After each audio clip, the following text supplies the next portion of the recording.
Assalamualaikum warahmatullahi wabarakatuh. Kita berjumpa lagi. Sebelum kita lanjutkan, jangan lupa subscribe, like, and share dulu di channel kami di Buklara Production. Baiklah, pada pembelajaran kali ini kita akan membahas materi tentang vektor, dimana kita mengenal dua besaran, yaitu yang pertama ada yang namanya besaran vektor dan yang kedua ada yang namanya besaran skalar. Jadi perbedaan antara besaran vektor dan besaran skalar di sini letaknya hanya pada arah saja. Jika vektor itu adalah besaran yang mempunyai besar dan arah, sedangkan besaran skalar adalah besaran yang mempunyai besar saja tetapi tidak mempunyai arah. Contohnya untuk vektor yaitu kecepatan.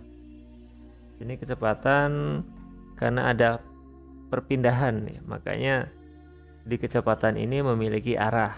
Selanjutnya gaya juga sama. Gaya ini ada gaya ke atas, gaya ke bawah. Itu juga masih ada arahnya. Kemudian perpindahan. Nah, ini perpindahan sudah jelas. Arahnya sudah jelas, ada maju, ada mundur. Kemudian besarnya juga ada. Biasanya kita mengenal satuan untuk perpindahan ini seperti meter, ya, kilometer, dan lain sebagainya. Kemudian percepatan pun sama. Ini memiliki arah dan memiliki besar. Kemudian skalar, contohnya tinggi badan. Tinggi badan hanya memiliki besar saja. Biasanya kita menggunakan satuan cm, tapi arahnya tidak ada. Kemudian jumlah siswa dalam kelas, panjang sebuah meja, dan volume bangun ruang. Ini merupakan contoh dari besaran skalar. Nah, kita tidak akan bahas skalar di sini, kita akan membahas tentang vektor. Nah, secara geometri, vektor itu adalah ruas garis yang berarah.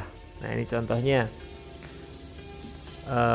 Kita lihat A ini merupakan titik pangkal, kemudian B titik ujung atau disebut juga dengan terminus.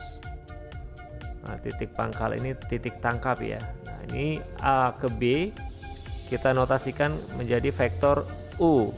Nah, vektor U ini atasnya ada tanda panah, itu maksudnya vektor, dan panahnya itu menunjukkan arah dari A ke B. Jadi titik pangkalnya A dan titik ujungnya B, makanya AB.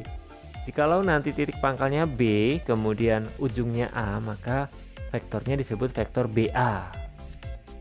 Selanjutnya, jenis-jenis vektor. Ada vektor baris, vektor kolom.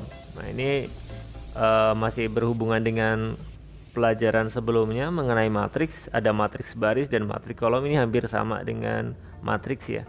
Kemudian ada vektor basis dan vektor polar atau kutub. Nah, vektor baris itu terdiri dari satu baris, elemennya ya X, Y itu. Kemudian vektor kolom satu kolom, penulisannya hanya ke bawah, ini beda di penulisan saja. Vektor basis itu menggunakan I dan J. Kemudian vektor polar atau kutub, ini menggunakan jari-jari dan sudut. Ada sudut theta, kalau di sini lambangnya theta. Next. Nah, tentukan vektor-vektor yang diwakili oleh A, B, C, D, E, F, dan G, H. AB arahnya ke kanan dan ke atas, ini berarti positif. CD arahnya ke kiri, berarti negatif. EF ini ke kanan, positif. Kemudian GH ini arahnya dari H ke G, ini berarti kalau vektor GH itu negatif. Oke, ini jawabannya AB sama dengan A positif, CD sama dengan negatif C, EF itu D, kemudian GH itu negatif E. Jadi itu arahnya ya. Negatif itu hanya menunjukkan arahnya saja. Selanjutnya, vektor pada bidang kartesius. Di sini kita lihat ada sumbu X dan sumbu Y, kemudian titik O sebagai pusat koordinat. Kita misalkan ada titik X1, Y1. Di sini pangkalnya kita misalkan titik A, kemudian ujungnya X2, Y2, titik B. Maka nanti vektor AB dalam bentuk pasangan bilangan, vektor AB sama dengan X2 dikurang X1, Y2 dikurang Y1. Jadi vektor AB diwakili oleh X dan Y. Selanjutnya besar vektor pada bidang kartesius. Nah, ini gambar yang tadi masih di titik pangkal titik A dan titik ujungnya di B. Oke, besar vektor AB. Nah, ini panjang ya, maksudnya besar itu menghitung panjang vektornya dengan nilai mutlak nih. Ini rumusnya akar dari X kuadrat ditambah Y kuadrat. Kita lihat tuh ya, nilai mutlak AB sama dengan akar dari X pangkat 2 ditambah Y pangkat 2, di mana X tadi diperoleh dari X2 dikurang X1 dan Y2 dikurang Y1. Terserah pakai yang mana ini. Yang atas berarti kita bisa langsung mensubstitusikan titik-titiknya. Seandainya kita mau mencari X dan Y dulu juga nggak jadi masalah ya, jadi bebas. Next, contoh, diketahui A 2,1 dan B 6,4, tentukan vektor AB. Kita ditanya vektor AB nya, kemudian yang B besar vektor. Nah, kita hitung dulu vektor AB. AB berarti arahnya dari A ke B, maka nanti X2 nya itu adalah 6, X1 nya adalah 2, dikurangkan hasilnya 4, kemudian Y nya 4 dikurang 1 hasilnya 3, jadi vektor AB itu 4, 3 ya. Kemudian panjangnya atau besar vektor AB itu bisa dihitung 6 dikurang 2 dikuadratkan, 4 dikurang 1 dikuadratkan, hasilnya 16 dan 9 dijumlahkan, kemudian kita akarkan, hasilnya 5. Jadi panjang dari vektor AB itu 5. Vektor satuan, vektor yang panjangnya satu satuan. Oke.